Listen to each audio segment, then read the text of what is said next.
Hello everyone, আসসালামু আলাইকুম। This is me Liza. সবাইকে ওয়েলকাম করছি আবারও আমার একটা নতুন ভিডিওতে। সো অনেক দিন পর আবারও আপনাদের জন্য একটা নতুন ভিডিও নিয়ে চলে আসছি।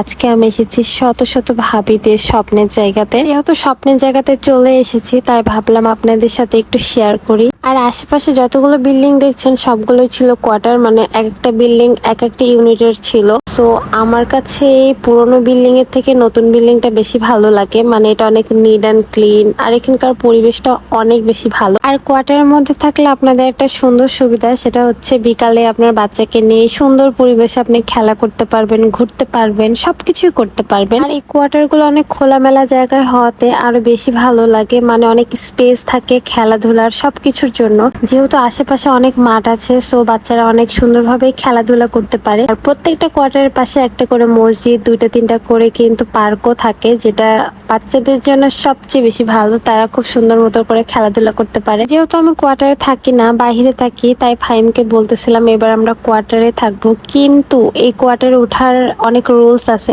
অনেক কিছু আছে যেগুলো সবকিছু মেনটেন করতে হয় বা সবকিছু মেনে চলতে হয়। যেগুলো শোনার পর আমার কাছে মনে হয়েছে যে না, এত ঝামেলা পোহাতে পারবো না, এর থেকে আমি বাহিরে থাকি আমার কাছে অনেক বেশি ভালো। আর আমি এখানে এসেছিলাম আমার একটা কাজে, মানে বলতে পারেন ব্যক্তিগত কাজ। সো আসার সময় তাই একটু ভিডিও করতেছিলাম ভিতরটা কেমন। যেহেতু আমার এটা ফার্স্ট টাইম, কখনো কোয়ার্টারে আসিনি বা ভিতরটা দেখিনি, সবসময় বাহির থেকে দেখা। তাই ফাইম বারবার করে বলতেছিল যে দেখো এই জায়গাটা কতটা সুন্দর। যেহেতু এই কোয়ার্টারটা 14 তলা, সো অনেক বড় বিল্ডিং। এখানে কিন্তু 4টা লিফট আছে, সাথে 4টা সিঁড়িও আছে। সো আমি এই সিঁড়িগুলো দেখতেছিলাম যে সিঁড়িতে মানুষ উঠে কেমনে 14 তলাতে, মানে আজারে সিঁড়ি করে রাখছে। বাট এখানে একটা জিনিস দেখলাম সবচেয়ে বেশি ভালো লাগলো, সেটা হচ্ছে এখানে 3টা লিফট আছে, যে 3টা লিফটের মধ্যে আপনারা যাতায়াত করতে পারবেন। আর একটা লিফট আছে সেটা হচ্ছে কার্গো লিফট, যেটাতে আপনাদের বাসার মাল নামানো ওঠানো এগুলো করা হয়। সো আমার কাছে বেশ ভালোই লাগছে। যেহেতু আমি ঘুরতে ঘুরতে এখানে আসছি, তাই আপনাদের সাথে একটু শেয়ার করছি। আর এদিকে তো আমরা লিফটের জন্য অপেক্ষা করছি, লিফট কখন আসে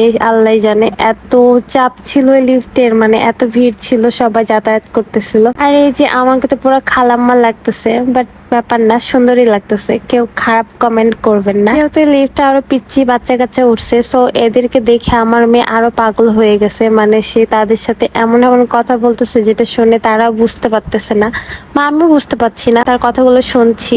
আর এই যে আমরা চলে এসেছি, সো আমার মেয়ে এখন আর আসতেই চাচ্ছে না, মানে তাদের সাথেই যাবে।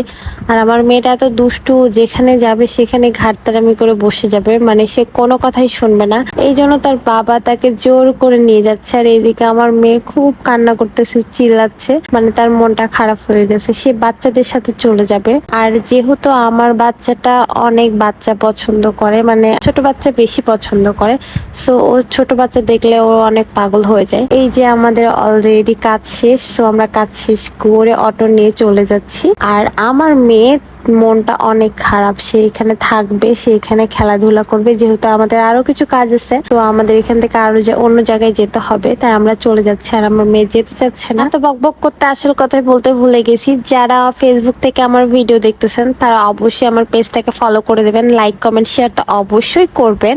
আর যারা ইউটিউব থেকে দেখতেছেন তারা অবশ্যই আমার চ্যানেলটাকে সাবস্ক্রাইব করে দিবেন। সবাই পাশে থাকবেন, সবাই ভালো থাকবেন। আল্লাহ হাফেজ, টাটা, বাই। দেখা হয়ে যাবে নেক্সট কোনো ভিডিওতে।